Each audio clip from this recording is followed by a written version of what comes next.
Hi everyone and welcome to PDV Lidex Education. Today we are going to look at the sign of a quadratic, part 1. So our lesson will be broken into two parts, part 1 and part 2. So get seated and let's demystify this wonderful lesson together. There's much to learn here. So here we have a quadratic function. F of x equals to ax squared plus bx plus c. A, b and c are real numbers. So our objective is to know whether this function is always positive or whether it is always negative. So want to know whether f of x, there are two cases. Want to know if f of x is always positive or if f of x is always negative.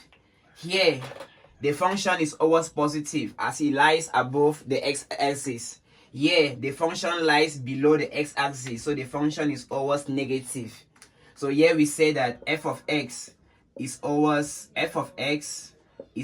positive or f of x is always negative for all x. So how do we proceed without sketching the graph of the function? We are going to apply the wonderful technique of completing the square.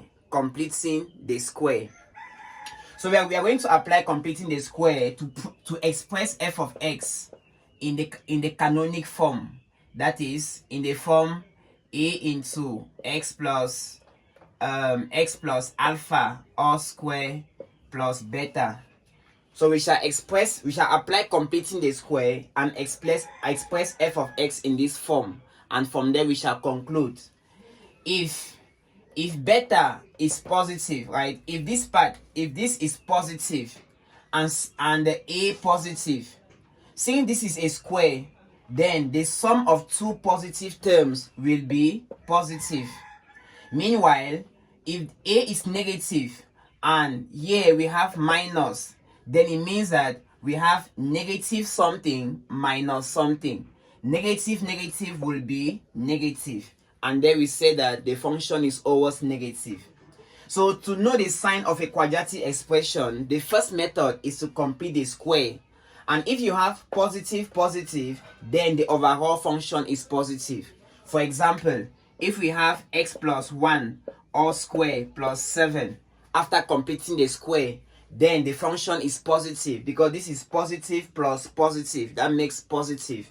But if we have negative this minus 7, then here we have minus negative quantity minus something. That gives us the overall result to be negative.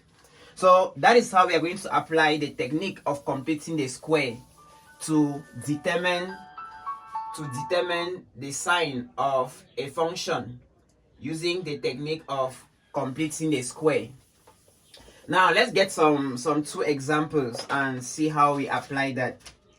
So we are going to determine the sign of f of x equals to x squared minus 4x plus 9. We are going to apply completing the square to determine the sign of this function. And we shall also apply completing the square to determine the sign of g of x equals to negative x squared plus x minus 2. Okay, let's proceed. So the first step in completing the square is that we factor out the coefficient of x squared. But here it is already 1, so that step is already done. Next, we are going to add and subtract half the coefficient of x. Right? We add and subtract half of negative 4, right, in between the last two terms. Half of negative 4 is negative 2. So it will give us x squared minus 4x. We add negative 2 squared and we subtract negative 2 squared, then plus 9. That will give us, when we do that, the first three will be a perfect square in which you collect the terms that are carrying the square. So you collect x and you collect negative 2 all square. Then you simplify the last two. So minus 4 plus 9. That will give us x minus 2 all square plus 5. So this is what we have. X minus 2 all square is positive. 5 is positive. So it therefore means that for all x in the set of real numbers, our f of x is strictly positive. 5 here is called the minimum value of f of x. So we can also write that f of x is greater than or equal to 5. 5 is the minimum value of x. And what is this? This expression is called the range of values of f of x. So f of x takes values greater than 5 or equal to 5. Now, coming to this example here, we do the same thing. We factorize the coefficient of x squared, -1. So we have negative into x squared minus x plus 2. That will give us negative into x squared minus x. We add and subtract half of -1, the coefficient of x. So we add and subtract half of -1 square. Then we subtract half square, then plus 2. That will give us negative. The first 3, we collect the terms that carry the square. So this one simplifies to 1/4 plus 2.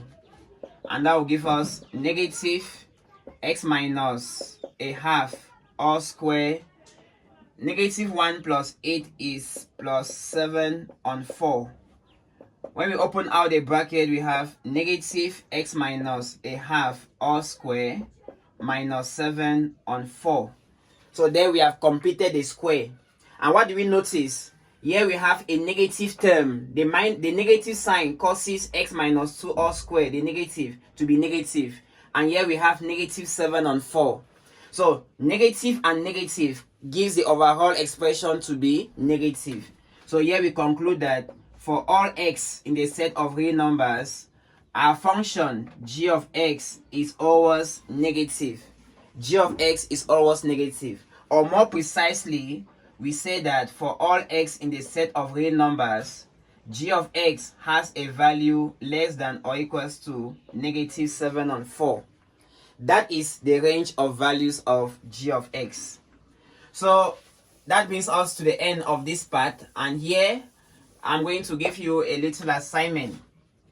So you are going to determine the sign of these functions. Determine the signs of these functions. 2x squared plus 4x plus 5 and q of x equals -2x squared plus 6x minus 5. You determine the signs of this function and you send your answers in the comment section. We are going to give prizes to the first 5 students that are going to give us the right solution. So that was PGV Lidex Education. We invite you to like the lesson, like the video, share the video with your friends, and invite them to come and also enjoy at PGV Lidex Education. God bless you and keep working hard. Thank you.